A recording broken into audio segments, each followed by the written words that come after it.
Hi everyone, today we have a new video review, and as you can see, this time we are going to talk about fresh release from Zvezda, and it's a kit in 1/35 scale, so it's not a military vehicle. Well, it's not a tracked military vehicle, if we can be more precise. So this is a German motorcycle Zundapp K800 with sidecar and crew. So all this sounds like an interesting combo for some diorama project in 1/35 scale, of course.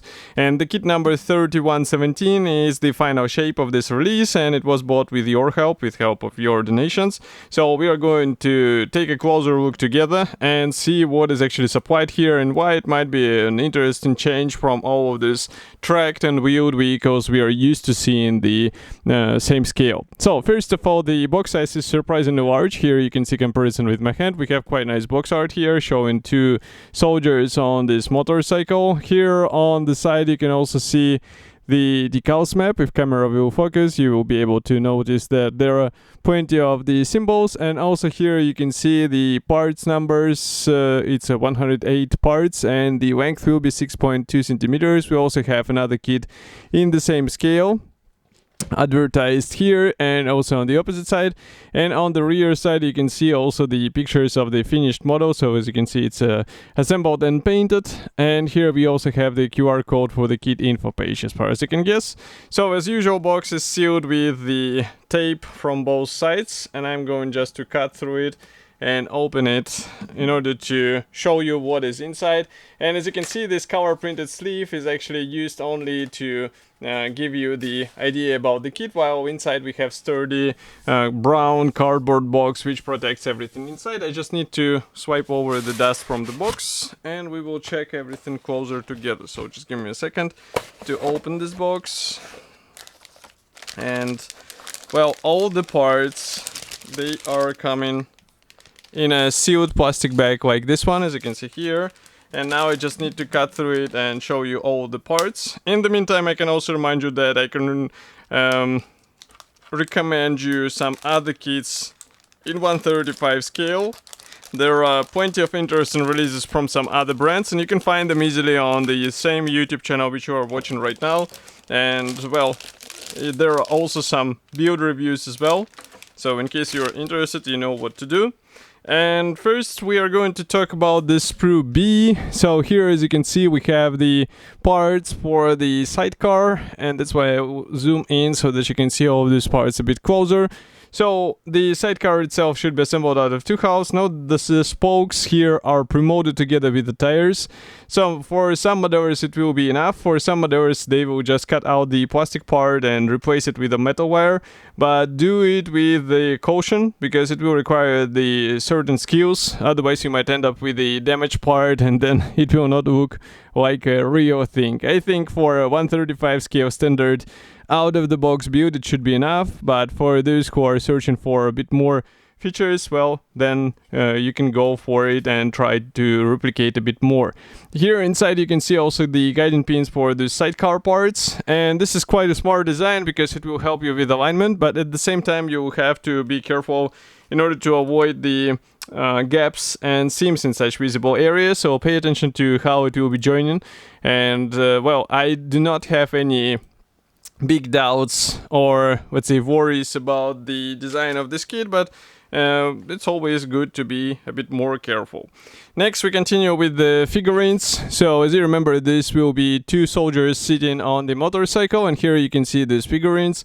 The overall parts division and the overall design is typical for this scale, so it means we have one piece torso and separate legs and separate hands here, and also even the helmets are molded separately, which is quite cool. It will make it easier to paint and I would say apply the proper shading or weathering for these figurines.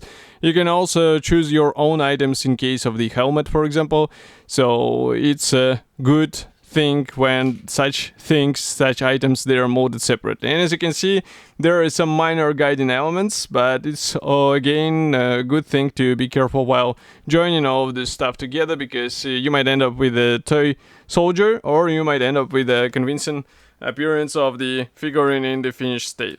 Next we continue with the Sprew A. So here we have the motorcycle itself, and I wonder if it can be assembled as the solo subject without the sidecar attached, because some others would probably prefer some additional assembly options. So it will be interesting to check the assembly manual. What is interesting also is that maybe there will be some position options, but we will see.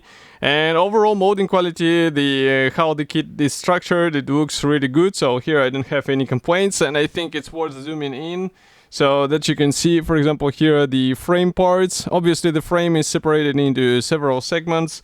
We even have the fuel tank here, which is molded as a one-piece part, and that's cool. We have the separately molded seats and also the wheel fenders here. Again, the wheels with the spoke rims.